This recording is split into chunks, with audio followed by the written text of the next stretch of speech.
Sərnişin avtobuslarının sonuncu sərnişini düşürəndən sonra hara getməsi, növbəti günə necə hazırlanması, ümumiyyətlə hansı proseslərdən keçməsi əksər insanlara, elə sərnişinlərə çox maraqlıdır. Bu və digər suallara cavab tapmaq üçün hazırda biz paytaxtda daşıyıcı şirkətlərdən birinin servis mərkəzindəyik ki, görək burada nə baş verir.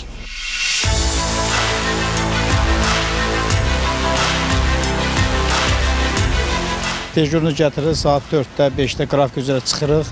Axşamda qrafik qutaranda gətirib qarajda saxlayıb təhvil verib gedirik. Biz gətiririk maşını verdik, maşının nə bilim harasısa əzilə bilər, harasısa nəysə ola bilər. Ona görə hamısının baxışını keçirdilər.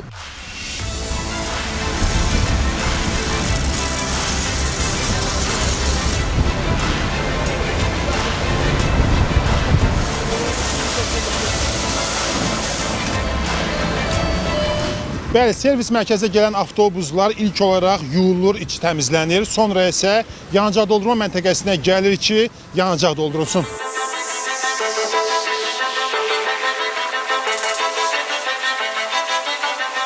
Sonuncu, demək olar ki, əsas mərhələ gündəlik texniki baxımdır. Bəli, ustalar tərəfindən hər bir avtobus yoxlanılır.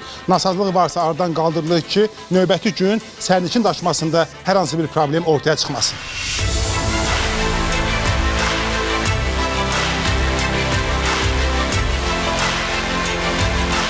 Baxış keçirilir, nə lazımdır, nasazlıqlar aradan qaldırılır və səhər işə davam edir. Bütün avtobuslar keçməlidir, gecə səhərə qədər. Bir avtobusun o nasazlıqları bir gecədə aradan qalxırmı, yoxsa? Baxır hansı nasazlıqdır. Əgər mühərrikdirsə xeyr. 98% problemlər həll olunur. Akkumulyatorun ölçür. Yaxşıdır, pisdir. Hamısını yoxlayır hər gün. Lazım oldu, olmadı, yoxlanmalı. Problem onu həll edirik. Vaxtı keçəndə zəifləyir, dəyişirik.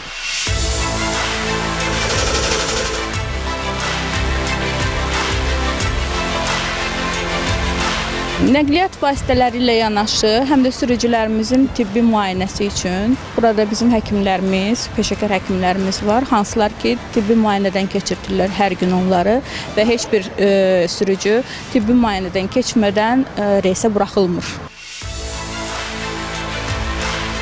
Artıq gecə saat 2-dir, təxminən 2 saat yarım 3 saatdan sonra iş başlayacaq. Bəli, burada olduğumuz müddətdəki müşahidəmizə əsasən deyə bilərik ki, avtobuslar və sürücülər növbəti günə hazırdır.